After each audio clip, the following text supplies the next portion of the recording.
Here's a question for you. Do you feel like you're waiting longer and paying more for your rideshare? Well, if you do, that's because you are. There are fewer Uber and Lyft drivers to pick people up these days. The Chicago Sun-Times took a look at the numbers at the city's Business Affairs and Consumer Protection Department, and this is what it found. Pre-pandemic, in April of 2019, let's get those numbers up, there were 65,689 drivers. Now, during that same time in April of 2020, there were 14,765. That was the month after the pandemic restrictions kicked in statewide. In April of this year, the number has gone up to 26,952, still significantly less by 40% than April of 2019.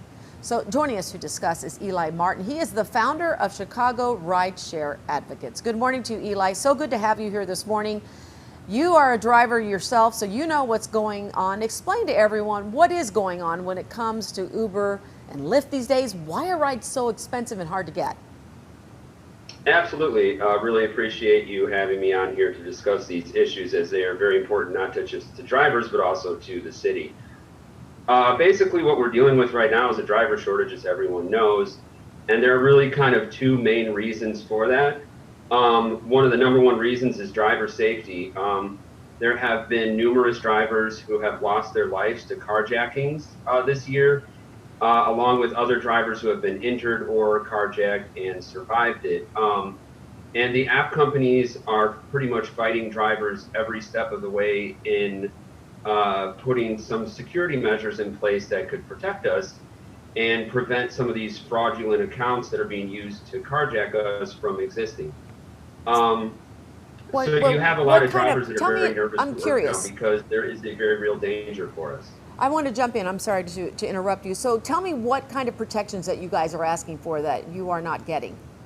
So, for example, on the Uber app, every day that I go to work, I have to grab my cell phone, I have to look at it, and the app takes a picture of me.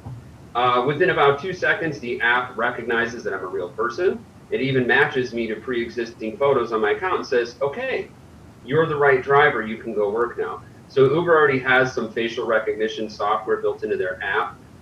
We think that they could require passengers to take a selfie right before they order a ride.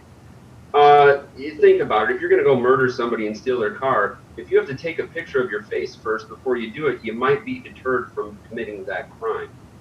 Wow, that's an interesting point. So why do you think these rideshare companies are against this request by you guys to require the passengers themselves to have pictures? Because they're greedy. They might lose a couple accounts that they get money from. I mean, they're publicly traded companies that are very greedy, so they don't want to lose a couple dollars if it could save a few lives. Okay, so we've got this shortage. As a result, the prices are going. Let's talk about the surging, because I have heard some unbelievable quotes on surges that were taking place. I myself was with a group of friends in Oak Park and took Uber Black that night because there were quite a few of us, but not as many as I expected when I got the bill for $150. So what's going on with that? So the systems were set up a long time ago to do surge pricing. When demand exceeds supply, the price goes up to get people who are logged off to log in and go work to go satisfy the demand, to kind of lure them into the marketplace at the moment. And with that danger from carjackings, and then the second thing as well is that our base rates were cut during the pandemic. Drivers are looking at the app going, okay, I can go back to work with high danger and lower rates than I used to get paid before the pandemic. So now you have a shortage, which leads to supply and demand being incredibly off right now. And if you look at how many people in Illinois are vaccinated and the fact that we just opened up, demand is just skyrocketing. All the while, drivers are afraid to go back to work, and they don't want to go back to work for less money. Not only that, but Uber and Lyft, a lot of times they keep that surge money. That doesn't go directly to us every time. In fact, Lyft could charge you double the rate, and I might not see a single penny of that extra surcharge. Well, obviously, this cannot continue to happen. What are you doing? What are you, as far as your group and Uber and Lyft drivers, what are you doing to encourage others to try to get some changes here? Do you foresee some So, strikes taking place or anything? right right before the pandemic, we met with Mayor Lightfoot directly. We gave her over 7,000 signatures from rideshare drivers in Chicago, along with signatures from cab drivers and black car livery drivers, asking the city to look into doing some reform around safety regulations, oversight of deactivations, and regulating our pay so that we get a living wage.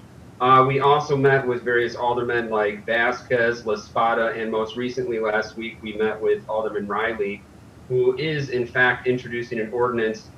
They're going to try to do it tomorrow. They try to do it Wednesday. And within that regulation, there will be some establishing of raising our base rates so that we're more likely to come back and work. Making sure that our wages go up with inflation every year instead of going down, because as I told you, we've been receiving pay cuts from Uber and Lyft, and making sure that when they charge surge pricing, it actually goes to us instead of just to Uber and Lyft, and also to establish some of the safety protocols we mentioned, such as taking a selfie or making sure that an ID matches credit card on file for passengers. So I think a lot of the aldermen have been very responsive and want to see some progressive change in the city. And to be fair, when we met with Lightfoot right before the pandemic, she seemed interested in doing the same. Okay, well, Eli Martin, the founder of Chicago Rideshare Advocates, it sounds like safety is a huge issue for you guys, and it'll be interesting to see what comes out of this. Please come back and let us know how things progress. We'll be interested in hearing your story because it affects all of us consumers who also use these services. Thanks.